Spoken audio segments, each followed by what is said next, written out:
warahmatullahi wabarakatuh. Alhamdulillah binikmatihi tadimus sholihat. Alhamdulillah, segala puji bagi Allah yang telah memberikan kita nikmat waktu luang, nikmat berkumpul, terutama dalam majelis ilmu pada malam hari ini. Mudah-mudahan Allah meridhoi segala kegiatan dan amal soleh kita. Sholawat serta salam kepada Nabi Muhammad SAW. Allahumma sholli ala Muhammad wa ala ali Muhammad.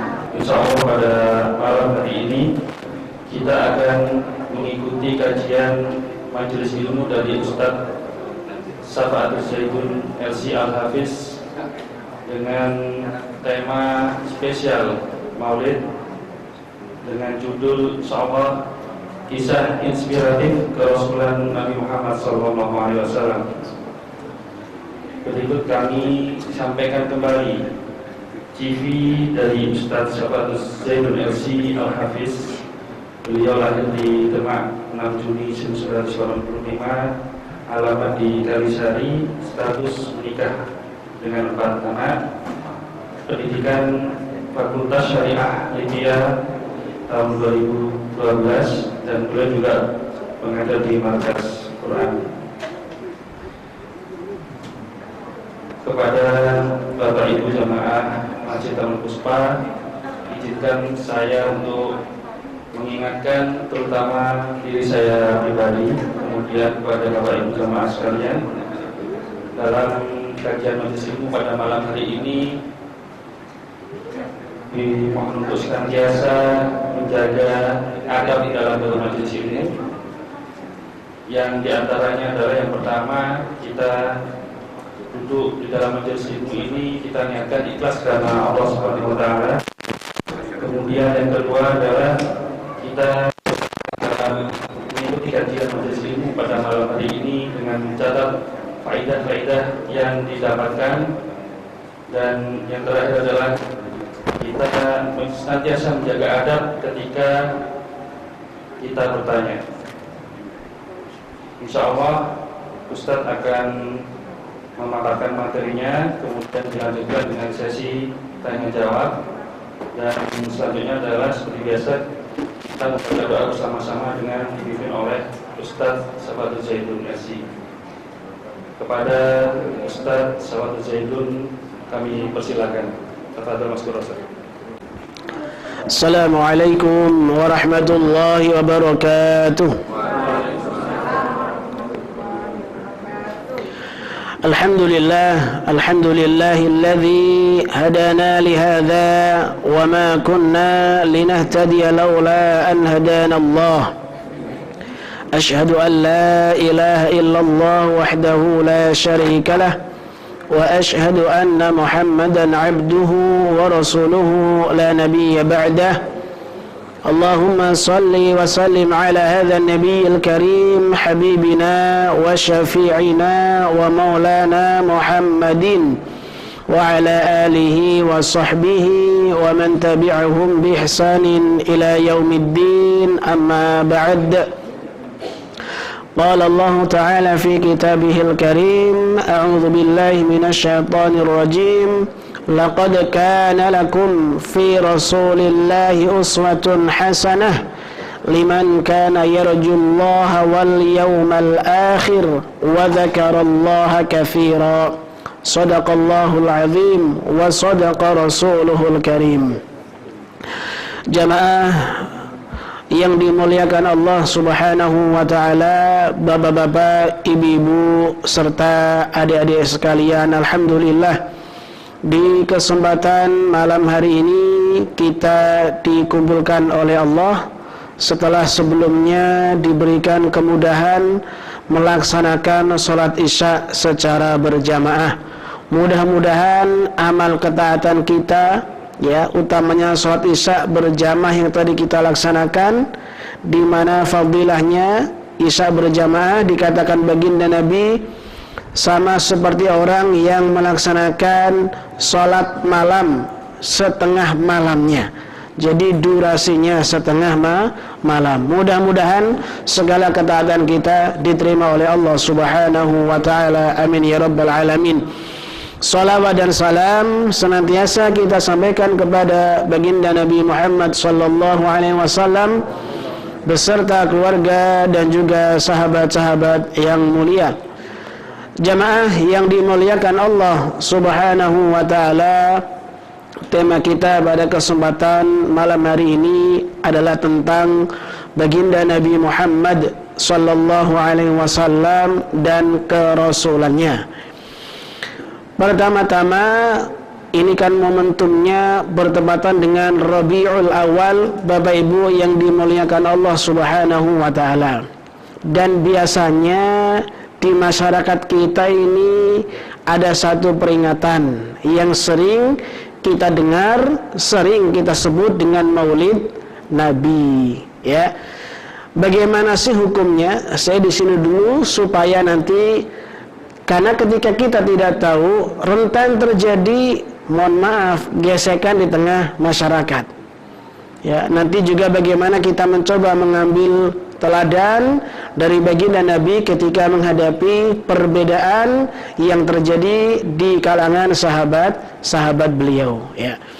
Untuk merayakan Maulid sendiri ini, kalau kita baca-baca dari kitab-kitab yang ada, memang ulama ada perbedaan pendapat. Berangkat dari mana? Dari hadis Nabi yang kullu bid'atin dhalalah tersebut. Bagi yang berpendapat semua hal baru itu bid'ah, maka menamakan Maulid sebagai bid'ah. Ini kelompok pertama.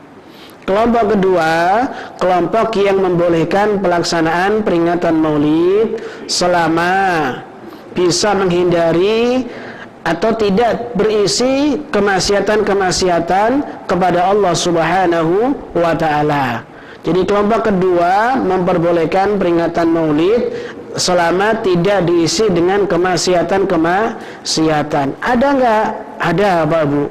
Misalnya di beberapa daerah tertentu temanya merayakan Maulid Nabi, tapi mohon maaf diisi dengan acara joget-jogetan dan lain sebagainya.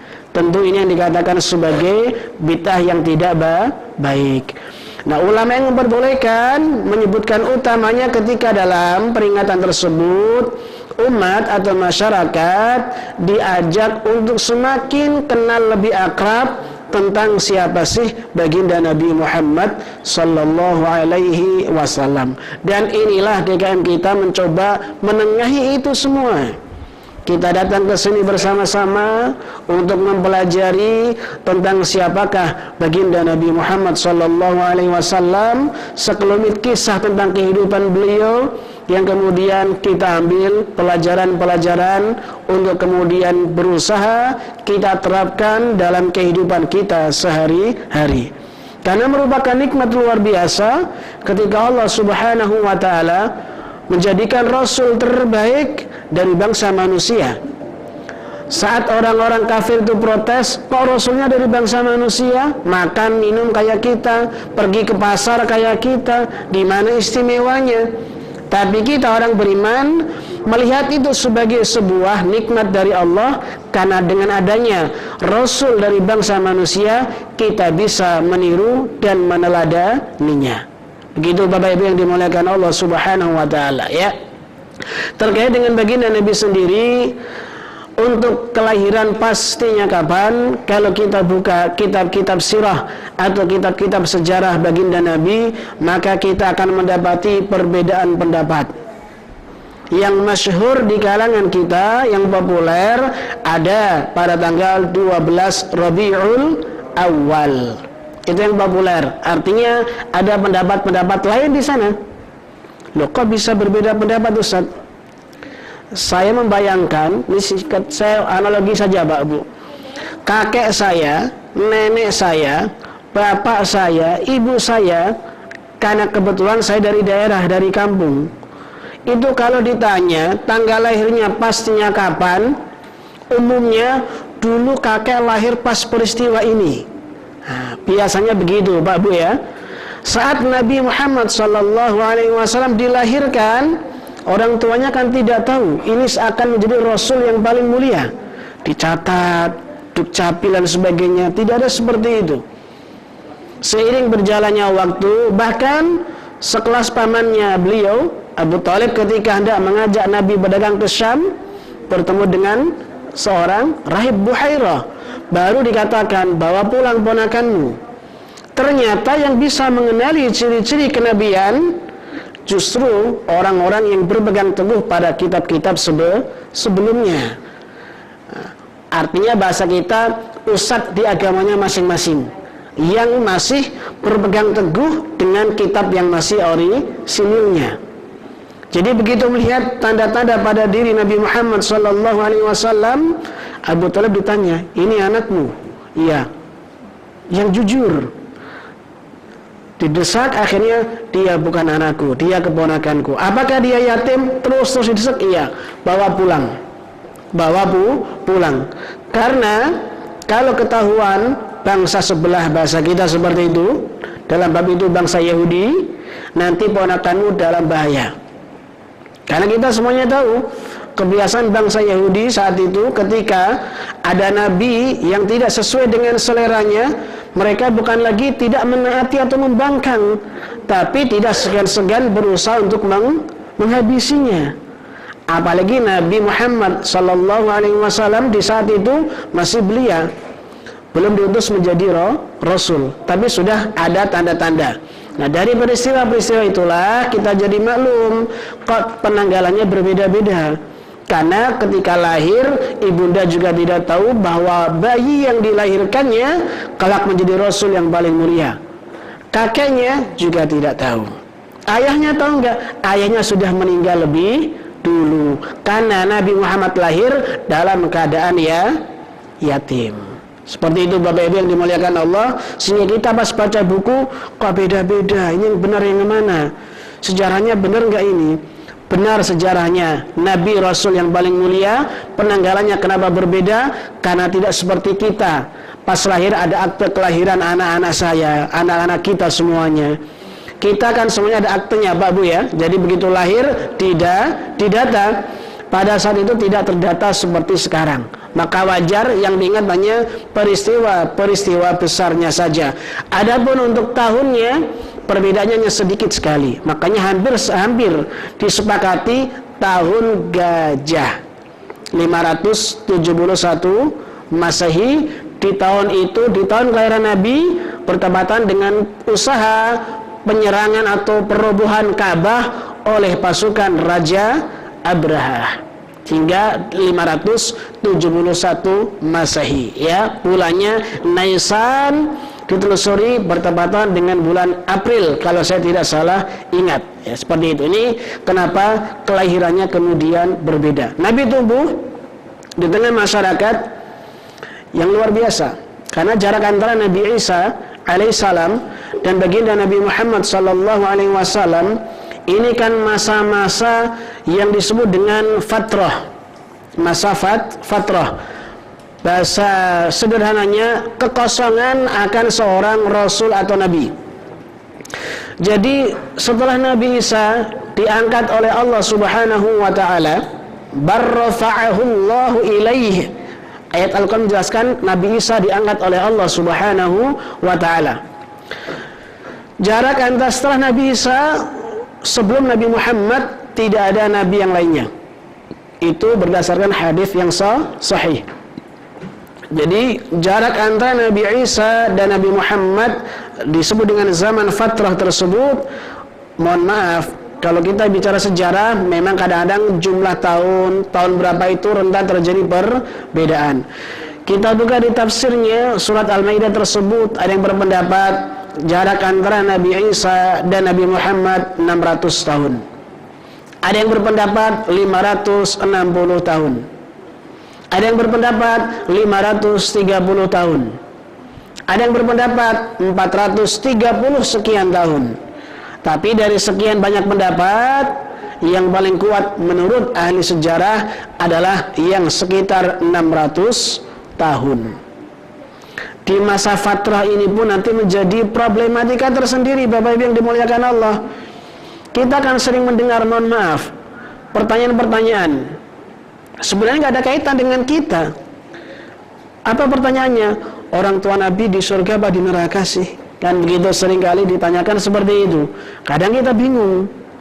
Tapi ingat, ini zaman fatrah, kekosongan. Maka kita kembalikan kepada Allah, hakikatnya seperti apa. Kalau masih taat dengan agama sebelumnya, dengan agama yang dibawa Nabi Isa alaihissalam, karena sebelum Nabi diangkat menjadi Rasul, syariatnya masih mengikuti syariat Nabi sebelumnya, yakni Nabi Isa alaihissalam, maka min ahlil jannah tentunya.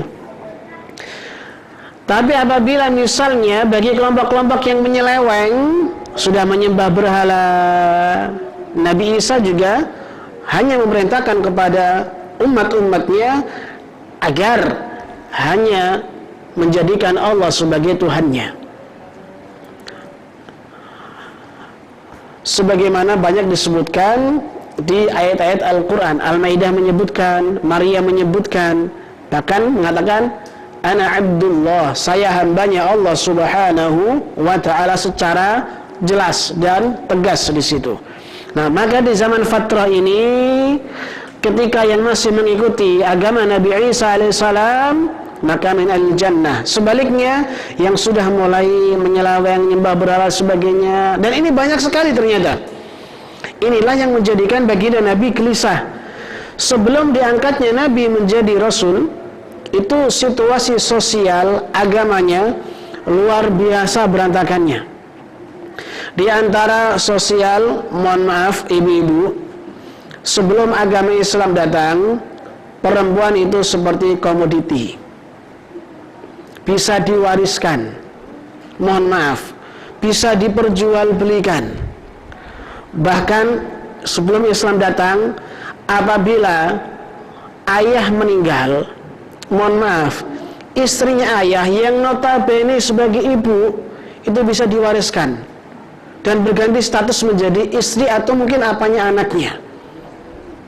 Zaman sebelum Islam datang, kondisi sosialnya diantaranya seperti itu. Bebas memiliki istri berapapun di zaman sebelum Islam datang. Nanti kaitannya apa? Mohon maaf. Jadi Islam datang, mohon maaf, dengan ajarannya yang membatasi hanya 4 itu, karena sebelumnya luar biasa sekali kondisi sosial yang begitu merendahkan kaum perempuan. Maka begitu Islam datang, arahan baginda Nabi kepada salah satu sahabatnya, amsik alaika arba'an. Jadi zaman itu hal yang lumrah memiliki istri lebih dari 1, bahkan berlebihan tadi. Maka kata Nabi begitu masuk Islam, sahabat-sahabatnya tahan maksimal hanya 4. Dari sebelumnya lebih daripada 4. Dari sebelumnya perempuan yang dilihat seperti barang, bisa diwariskan, diperjualbelikan dan lain sebagainya. Ada perbedaan, bukan berarti peluang surganya beda, tidak. Hanya saja dalam teknis tata cara beribadahnya ada beberapa hal yang berbeda. Kondisi agama, sosial agamanya lebih jahiliyah lagi, Bapak Ibu yang dimuliakan Allah. Sebelum Nabi diangkat menjadi Rasul, kita semua mungkin yang pernah membaca buku sirah mengenal kata tahannuth, atau bahasa kita Nabi tafakur ke Gua Hira, bolak-balik setelah menikah dengan Siti Khadijah. Melihat masyarakat, Nabi kan hanif, masyarakatnya menyembah berhala, menciptakan berhalanya sendiri, begitu kan? Bahkan di antara buku yang pernah kita baca barangkali, kalau kita baca buku sejarah, kebiasaan bangsa Arab saat itu adalah berdagang. Ini sudah bisnismen internasional, ke Syam, Palestina, Irak dan sebagainya, ya kan? Pihatas syita'i wassaif. Ya, musim dingin ke sana, negara anak sana, musim panas ke negara sini. Satu sisi terkesan mereka adalah pribadi-pribadi yang religius, tapi cara beragamanya meresahkan.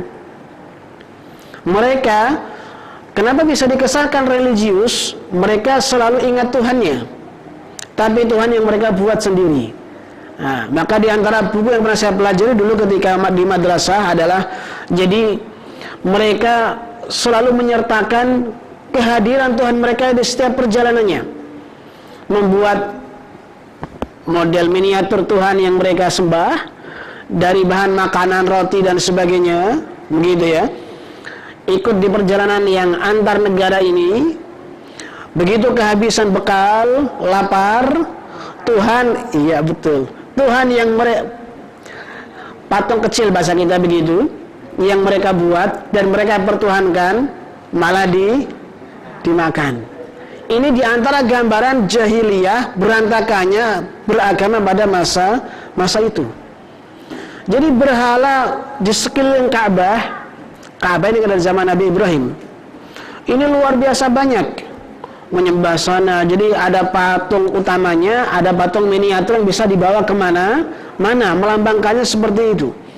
Dibuat dari apa saja, mau kayu ketemunya, mau batu, mau gandum.